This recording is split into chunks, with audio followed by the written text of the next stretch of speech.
भारत हिंदू राष्ट्र की। एक बात और बता दें, कल रामनवमी थी, बहुत अच्छी मनी। लोग हमसे कहते हैं कि तुम कट्टर वाली बातें करते हो। कल रामनवमी पर फिर से पत्थर फेंके गए। हाँ, देश में अनेक जगहों पर, गुजरात में, महाराष्ट्र में, कलकत्ता में पुनः पत्थर फेंके गए। ये देश का दुर्भाग्य है। देखो, राम प्रेम की मूर्ति है और प्रेम की मूर्ति राम सबकी है, और सबके राम पर पत्थर फेंकना ये देश का दुर्भाग्य है। अब नहीं चलेगा, अब हिंदुओं को एक होना ही पड़ेगा। कौन कौन भारत हिंदू राष्ट्र के लिए एकजुट है?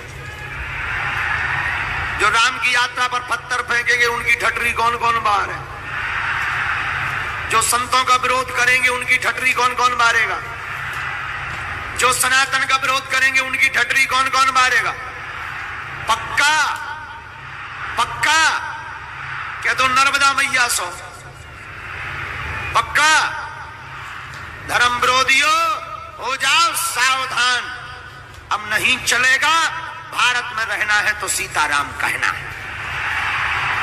रामनवमी पर शोभा यात्रा में हमले को लेकर कांग्रेस नेता आचार्य प्रमोद कृष्णम ने ट्वीट किया है। आचार्य ने लिखा है कि राम के देश में रामनवमी की शोभा यात्रा पर हमला, ये कैसा राम राज्य है।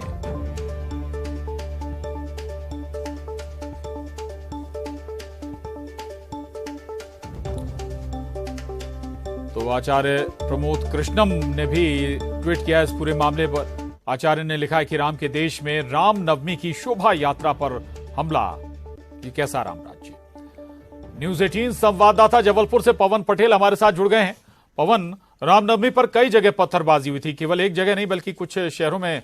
इसी पर यह प्रतिक्रिया पंडित धीरेन्द्र कृष्ण शास्त्री की, वो कह रहे हैं कि सीताराम सीताराम कहना है अगर देश में रहना है तो। बिल्कुल प्रशांत, ये एक बेहद गंभीर मसला है कि देश में रामनवमी जैसा त्योहार जो हिंदुओं का सबसे प्रमुख त्योहार है, उस पर अगर पत्थरबाजी होती है तो ये बात सामान्य है कि लोगों की प्रतिक्रिया आएगी और हिंदू धर्म की भावनाओं को खासी ठेस पहुंची है, जिस पर साधु संतों का इस तरह का बयान आना एक सामान्य बात है। और चूंकि धीरेन्द्र कृष्ण शास्त्री आज के दौर में देश के सबसे युवा कथावाचक हैं और सबसे लोकप्रिय कथावाचकों में से उनकी गिनती होती है, तो उनके द्वारा ये बयान दिया गया तो यह भी सामान्य है। लेकिन उन्होंने मंच से जो कहा कि देश में जिन्हें रहना है उन्हें सीताराम सीताराम कहना होगा। मां नर्मदा की सौगंध उन्होंने श्रद्धालुओं को दिलाई कि देश को हिंदू राष्ट्र घोषित करने के लिए संकल्प लें और इसी दिशा में आगे काम करें, धार्मिक कार्यक्रम करें, धार्मिक आयोजन करें। ये तमाम बातें वो अक्सर अपने मंच से जब वो कथा कहते हैं तो उसके बीच बीच में ये बातें करते हैं। तो ये एक देखा जाए तो अब उनके स्वभाव में आ गया है और उनकी बातों में ये एक सामान्य बात नजर आती है। लेकिन जिस तरह की घटनाएं रामनवमी पर देश में हुई हैं, वो कहीं ना कहीं इस बात की इच्छा को हिंदुओं के मन में प्रबल करती है कि देश को हिंदू राष्ट्र घोषित करना आवश्यक भी हो जाता है। हालांकि इसमें किसी भी तरह का पक्ष या विपक्ष की अलग अलग तरह की प्रतिक्रियाएं हो सकती हैं, सबकी भावनाएं अलग हो सकती हैं, लेकिन ये घटनाएं निंदनीय है और साधु संतों का इस तरह का बयान देना भी अगर देखा जाए तो सामान्य है। लेकिन बड़ी बात यह है कि उन्होंने नर्मदा की सौगंध दिलाकर देश को हिंदू राष्ट्र घोषित करने की अपनी मांग को दोहराया है और वो लगातार इस तरह की बातें करते रहते हैं। बिल्कुल, हालांकि कई बार इस पर विवाद भी होते हैं। शुक्रिया आपका पवन इस पूरी जानकारी के लिए। तो पंडित धीरेन्द्र कृष्ण शास्त्री ने जबलपुर में ये बयान दिया था। आगे बढ़ेंगे, जबलपुर से एक और बड़ी खबर है। शायर अवतार में नजर आए बागेश्वर धाम के पंडित धीरेन्द्र कृष्ण शास्त्री।